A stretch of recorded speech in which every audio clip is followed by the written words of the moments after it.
What is going on, everyone? Semi-original guy, aka Mr. Cannon from Advance Wars by Web, bringing you another lively game of the day. Today we are on Bohemian Skies. This is a Fog of War matchup, base light double airport with a little bit of comm towers on the side, folks. This should be a pretty good one. We are featuring Husky91NJ versus the almighty Aegis himself. This should be a cool one. Both of these players are extremely good in Fog of War, and this map is very, very neat because we do have properties down here in the corner, and we have a second comm tower up in the top corner, and vice versa down here in the bottom corner. So there could potentially be some 120% firepower adder units on the field if these players can go down and get those comm towers in the corner. So very, very cool stuff. So today we're featuring an adder mirror. So adder has no day-to-day abilities, but he does have access to a very quick co-power and a super co-power. The side slip and sidewinder, which will increase his movement by +1 and +2 respectively. Now, whenever we do use a co-power in Advance Wars by Web, we do get a passive 10% offense and defense buff as well. So adder, with the ability to spam out his powers very, very quickly, can be extremely effective, although he is a tier 4 CO. So, without further ado, let's go ahead and get into this one and see what went down in the live league today. So on the first few days, folks, you guys know the deal. It's the standard infantry builds, because you gotta get the infantry on the field, folks. It is the #1 priority in Advance Wars by Web. #2 priority in Advance Wars by Web is making sure you are getting enough sleep, because not enough people get enough sleep out there. So I implore you all to please try your best to get that solid 8 hours of sleep every single day. Alrighty, folks, we already have a cityscape over here from Husky91NJ. So very nice indeed. Looks like he's going to be going for those neutral properties in the middle, some of the contested properties. We have begun capture on one of them, so very nice. So day 5, and neither player has gotten a recon on the field yet, so we don't really have that additional vision, but D just decides to go in for something a little bit tricky here. So he's got the T-copter on the field. It looks like we are going to be funneling that T-copter most likely up to the top corner of the map here. Now that is going to acquire 2 properties right away, so that could make a lot of difference in the way this map plays out. So yeah, so Husky also gets the T-copter. So both players are going to be going for those corners here now. Yeah, we're just a little bit short of being able to actually unload the infantry onto the property right here. So we could potentially get a boost first and then load up an infantry and get up to those corner properties first, but we'll see what D just decides to do. Yeah, so he's going to get the boost, which is perfectly valid. Double recon turn over here on day 7. Yeah, got to get that vision, folks. Super important. Now, the one thing nice about this map is you do not really have to worry about vehicle units getting out right away, because more than likely people are going to be going for the T-copter build, so that is going to prevent some of the bigger vehicles from getting out there very quick. But you know, by about day 7 or 8, like these guys are right now, you can expect to get those tanks on the field. So probably by day maybe day like 11, you can expect to see some vehicle-on-vehicle combat. Alright, another tank, another recon over here from Mr. NJ. It's very nice indeed. And it looks like D-Just is actually pumping out quite a few guys over here. Starting to get this property over here. Husky has already acquired this property down here. Going to be able to jump directly down to this property next turn and start capping on that. Or he could potentially go into the forest and mildly overextend to get a little bit of vision, but considering that Husky is an experienced player in Fog of War, you can assume that he is going to go for the property that he's most guaranteed to get. Doesn't really want to jump here. It's not really worth it, because once you cap here, you are able to jump onto there, but this property should technically be owned by the opponent. So yeah, we're not going to be doing that. We got the anti-airs on the field. Definitely expecting air units on this map, especially facing Adder. You can definitely guarantee that there are going to be air units when your opponent is Adder. Alright, sending the T-Copter back right now. So this T-Copter most likely going to be going here next turn, get a boosty, build another infantry, and then start sending the T-Copter down south to maybe grab that comm tower. Now you could potentially just buy another T-Copter out of this position, but that is a lot of T-Copters on the field. You know, unless you get massive boosts off of those T-Copters, it's better just to use one and then just slow cap this corner. But you know, other people might say otherwise, and you know, that is perfectly valid. Both of these players are definitely better than I am in Fog of War. So if we do see a double or a second T-Copter purchased over here, you can assume that is probably a good idea. Alright, DJ's moving ahead with these units, back capping this property finally. Going to be acquiring this property here, builds a second battlecopter. So we have 2 battlecopters on the field, and we have an interrupt on this property right here. Acquiring the kill, securing the kill, and now we do have an infantry to move on to that property, but with 1, 2, 3 infantry and spotting a tank, very curious to why we would do that, but I suppose it's fine, you know. But 2 infantry for sure can, well, 2 infantry can't really clear. It's a 33% chance to clear with 1 comm tower. So we'll see what happens. But the battlecopter is in range, so that is a guaranteed clear right there. Very well played right there. And we get the snipe on the recon, and we surround the battlecopter. So very nice. We do move the recon forward here, and we do spot a tank in the forest. So that is very unfortunate for this recon. That is a terrible position for it to be, facing directly to a tank. He just got the anti-air. He does have a battlecopter hidden in the shade, but this battlecopter cannot strike down this battlecopter at the moment, so unfortunately it is a little bit useless at the moment. But I'm very curious to see what's going to happen down south here. So we use the mountain for a little bit extra vision.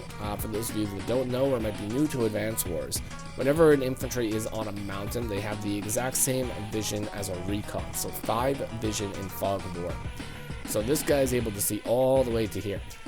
And we do see that there's 2 infantry here. More likely than not, you can always assume that your opponent is more or less going to be mirrored down here is what you are here. So if you have a large force over here, your opponent may or may not have a large force over here, depending on where they decide to actually send their units. Right? D just built a mech last turn. So mech plus T-Copter, pretty good buy. You know, we're going to be able to get that mech very, very close to the front line here. So very quick reinforcement. When we go and interrupt the capture down south. So now there's 2 captures that have been interrupted by Degis. And we could potentially move the infantry onto that property. That would still leave it vulnerable to a 2-strike, because we do have potential 2-strike on this infantry, and then we would have potential 2-strike onto the property here, and we could even lead with a vehicle unit, you know. So very curious to see what's going to happen there. Big old buy, double tank plus a battlecopter purchase this turn. Not even going to go for the capture, going to go for the attack. Very cool. So we have a 5-7 trade over there, and we do attack the recon over here. Now we could move in with infantry to clear this. 4 HP infantry actually should technically be able to clear this. Very nice indeed. Very nice hit. And we move back to the mountain to gain the vision. Very cool. Alright, so tank is now safe in the forest. It does have to be spotted in order for it to be attacked. Alright, but there is plenty of infantry here. Husky knows that there is a tank in that forest right now. So more likely than not, we are going to be seeing a spot on that tank, and then possibly a 2-hit on that tank as well. Anti-air moves in down south to obliterate that poor infantry, and a tank to obliterate that poor recon. So we have lost a vision down south here. Very unfortunate for Degis. That is quite the attack. And battlecopter moves in and tank moves in, and we reveal the anti-air. We could potentially go in with tank to strike down the anti-air. Now that is going to do about 5 damage. Anti-air will be healed up to 7 next turn. Still be able to one-shot the battlecopter. So let's see if he goes for the attack. He does not go for the attack. He goes for the safe capture and brings the other battlecopter up here. So very nice indeed. Ooh, Degis is in a pickle right now. We have lost several units, and there are so many units up here, and Degis doesn't really have a whole lot of reinforcements. These tanks are kind of slow reinforcement over here from this side. Ooh, so what are we going to do? We could pop the co-power. But I don't think we're going to. We're not going to pop the co-power this turn. Okay. Very good. And we are going to pull back because we just lost a bunch of units here. Goal right now is to get Husky to overextend into our area, allowing us to do a nice counter attack. Now, let's just backtrack this a little bit here. Not really too much. Okay, so Battlecopter moves into attack tank. We do a little bit of damage here. We do about 60% damage. Unfortunately, hidden in the shade is the direct counter to that battlecopter though, and Husky sees it, Husky knows it, Husky will more likely than not go in for that attack. Yeah, beautiful clear on the battlecopter and a double city acquire right here. One of them was a flip too, so now the income is even in this match, 22,000 to 22,000. 23,000 to 22,000 actually, and Husky is in position to start capturing that comm tower next turn. So we are going to be having some 120 outer units here very, very soon. That is some spooky stuff, folks.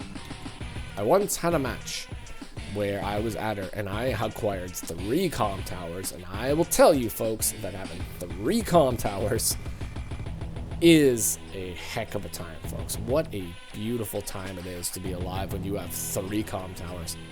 Alright, so D just moves the 1 HP infantry onto the mountain to gain the vision once again. Very nice indeed. What are our options though? We are running out of options. We don't really have a whole lot of tank presence. We could go in and attack. Actually, we could go in and attack with infantry. That would guarantee us a super co-power. We could pop the super co-power and get a snipe on the anti-air. So that is definitely possible with this back tank right here. This copter isn't really in position to hit anything that we can see. So this copter is a little bit out of the question for the super co-power turn, if it does happen. Now, we could go tank copter and take out the anti-air, and that's definitely a possibility. We could go tank attack here, copter attack here. So we got some options. Oh, we go in with the copter. We go in with the copter and the tank and attack. So we don't pop the super co-power. This does allow Husky to pop the co-power first. So will he be going for that co-power, or are we going to hold on to it for a little bit longer? We go in with the battlecopter and strike down this battlecopter, failing a luck roll right here and failing a second luck roll. So the battlecopter is still alive, and that is a vision machine right here, folks. This is giving us beautiful intel on everything that is going on up here. So very lucky that this copter actually survived that attack. So very good indeed, folks.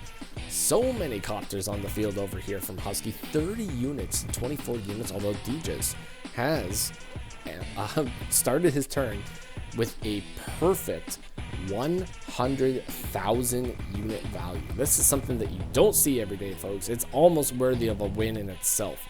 We pop the sidewinder, the super co-power, the double or the +2 movements, and we have quite a few units that are in position here. So unfortunately, I think this battlecopter is still out of position to go up here, but we do have 1, 2, 3, 4, 5, 6. We have 6 valid attacks that we can do up north here. Now south, we don't really have a whole lot of options because we can't really see anything. So we go in and start capping on the comm tower. We front shift our tank up north and we start to obliterate some infantry. Bring the copter over here to see what the flip is going on, and we have spotted the anti-air healing, 6 HP tank healing, 3 HP tank healing, and a battlecopter over here, folks. So it would be incredibly risky to send our battlecopter all the way over here. We could get an attack on this battlecopter, but that would be certain doom for our battlecopter if we go in and do that attack. So we snipe out a tank, and we go for the attack. Alright, so we do go for the attack. We spawn another battlecopter that was freshly built. If we don't attack this anti-air, though, we are probably going to be in some serious trouble, because the fresh 6 HP anti-air is going to be able to absolutely decimate our battlecopter forces over here, folks. So will we see? And we do. Oh, and unfortunately at that point, D just has spotted the second battlecopter over here. So we see that there is 2 battlecopters that are able to attack our 2 battlecopters. So that is very, very unfortunate. But it was a very nice attack over here from D, just pumping his value up to 123,000 by the end of the turn here. So the 1, 2, 3, 000. That is what we got going on here. Husky acquires his second comp tower, 120% firepower, plus the 10% firepower from the co-power. So we do have 130% firepower adder right now, folks. Let's see what kind of devastation this guy is able to do here. So we go in, take a luck roll on a copter, easy clear. You're almost guaranteed to always get that clear. Alright, so we attack an infantry, we move a tank up, attack the tank. Come super close to clearing that copter. Easy clear with 2 HP. Clear on another 2 HP infantry. Bring the tank all the way up, all the way from down in the middle of the map, folks. The shimmies way all the way to the top. Take out a tank. And we get another attack on a battlecopter. And then unfortunately for old Deegis here, this anti-air down south is in position to attack the 3rd battlecopter, and that guy is taken out of the equation. That was roughly about 50,000 damage. 40,000, roughly about 40,000, maybe 30, maybe a little bit more than 30. But either way, tons of damage from 123,000 to 88,100. Husky is ahead in the overall match now. He's ahead of income, he's ahead in unit count, he's ahead in unit value. D just is a very crafty guy though, so he might be able to figure out a way to come back from this. But with the purchase of that stinky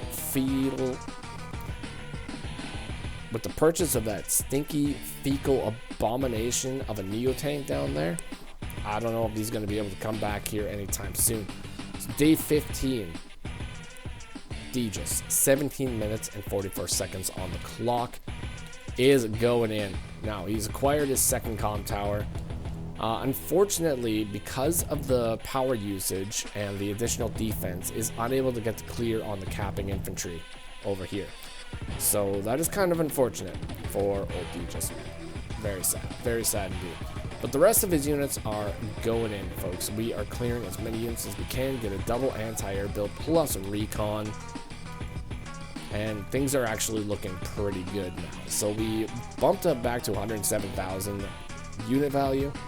And we tore a fairly good chunk into Husky91NJ here, taking him all the way down to 101,000. But he's got a lot of units here, folks. He's got a commanding force, and the battlecopters are uncontested to these tanks, folks. The tanks are not going to be able to hold up against the battlecopters. Plus, he's got several more tanks on the field, and that stinky abomination is coming in fast, folks. Oh, and we have a fighter. Oh, a fighter build. Okay. Here we go, folks. The fighter is on the field. Now, this is the bane of battlecopters around the world. You do not want to be running into a fighter in Fog of War. If your opponent builds a fighter in Fog of War, you know that he's had enough of your battlecopter spam, and he is coming for you, man. He is coming for you. And he might even get you. So we get a clear on the battlecopter. Get a clear on another tank. Mech getting some value here, going in and attacking this tank on a city with a 7-5 trade. Big old damage, folks. Big old damage. We have left our southern lab vulnerable, so that lab could potentially get captured very, very soon. Now, there are 2 labs on this map. So you do have to capture both labs in order to acquire the win via capture or via HQ capture.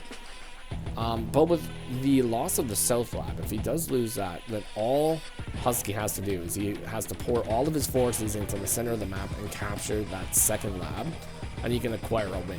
But D just does a very good counter attack here and manages to clear a lot of units, doing tons of damage. Now, Husky's got a co-power, and this Neo tank is right here, folks. +1 movement. Neo tank makes it to the front of the game. He's up here, folks, and he's going to be able to either snipe out this tank or snipe out this anti-air easy. But the fighter easily goes up and clears one of the battlecopters. So D just has spotted the fighter. He knows it's there, and we have a side slip, folks. Now, the reason why Husky went down here and did all these engagement before popping the co-power is because they're guaranteed KOs. So there's not really any reason to pop it. You might as well do the battle damage and get that little bit of extra charge before you pop the co-power. So I think that is a fantastic idea. And we go in and we take out a tank. And we take out a battlecopter, and we interrupt a capture, and we take out a battlecopter, and then we move down with another tank, taking out this anti-air. Ooh, takes it all the way down to 1, so that fighter is flippin' tested. That fighter is going to be running amok here for quite some time. Now, we do have a clear here, so tank could come up and clear this. Then we could get a shot on the fighter. And if we do take out the fighter, we're not going to take it out in one turn, but if we do a ton of damage to it, that is a heavy blow to Husky's overall unit value. So let's see what this does. Boom. See, look at that. 112,000 value taken down in one shot, all the way to 98,200. So that was a pretty large chunk. But we have no counter to the Neo tank. We got no counter to the stink ball. We have to think of something in order to take that guy out. Now, D just 10,000 funds left in the bank here. Really, all that you can buy is another tank and another infantry. That's about it. But he does have 120% firepower, folks. So, you know, that's very good in itself. All right, so Husky going for another property flip here. So, very nice, very nice. Lots and lots of units to back it up as well. What did that Neo tank strike? The Neo tank obliterates this tank. Gains another co-power, folks. We gain another side slip. Oh boy. Let's see what he does with this. Oh, so was the side slip to get this? Yeah, so side slip was to get the copter. So we get another copter strike here. Massive damage over here, folks. Massive damage against the anti-air as well. Interrupts the capture all the way down to 7. So this guy's going to take 2 more days in order to flip that property. And with the commanding force here, I do not think that is going to be possible. Goes another battlecopter, another tank, another battlecopter, and another infantry, folks. Husky91NJ is swimming in units at the moment, and we still have no counter to this Neo tank. We do snipe out a battlecopter here, though, so that's very nice. Oh, there we go. The classy boy of the sky, DJs, has provided with the beautiful bomber. The beautiful bomber build. It's on the field, folks. It's going to be able to obliterate that Neo tank. We better see some beautiful Neo tank obliteration here very, very soon. So Neo tank only has 1 vision as well, so it can't really see too far. It does need backup. Oh, are we in range? We're in range. We're in range. Oh, I love to see it, folks. You'll love to see it. The classic bow of the sky is more likely than not going to be able to obliterate this Neo tank. All we have to do is pop our power, and we are there. We're going to get it, folks. Plus bomber, plus tank should be able to clear the Neo tank. Like, most likely. So, let's see it. We pop the side slip. And D just is going in with that bomber, folks. All the way down to 2. Clear it with the tank. Come on, you know you want to clear it with the tank. Clear. the Neo tank with the tank. Clearing the Neo tank with the tank. Cleared the Neo tank with the tank. And now this game is listinky. Beautiful, folks. Absolute legend Aegis is, folks. Alright, there we go. Builds another battle cop, another tank, another infantry on the field, and now we are back in business, back to 104,000. What is Husky gonna do here? Husky does have plays though, because he's got an anti-air. He's got 2 anti-airs, one of which is in range, and a fighter that's in range. So if we can spot that bomber, we are going to be able to hit it, and we do spot it, and we hit it with the old anti-air. So very, very sad days for the classy boy of the sky, but he did exactly what he was meant to do, what the classy boys of the skies were born to do, and that is to take out stinky flippin' Neo-tanks, folks. That's what you gotta do. Day 20. D just has 21,000 funds, pops the side slip once again. We got another co-power in the house. What is he going to be able to do with the amount of units that he has in the field? He's down to 18 units, 59,000 value.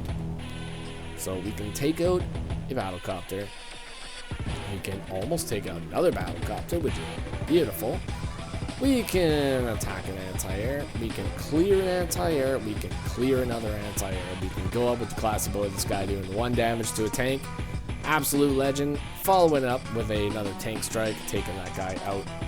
And now we take out another little pesky infantry that was capping, builds an APC, double APC, T-copter build, and resigns like an absolute legend.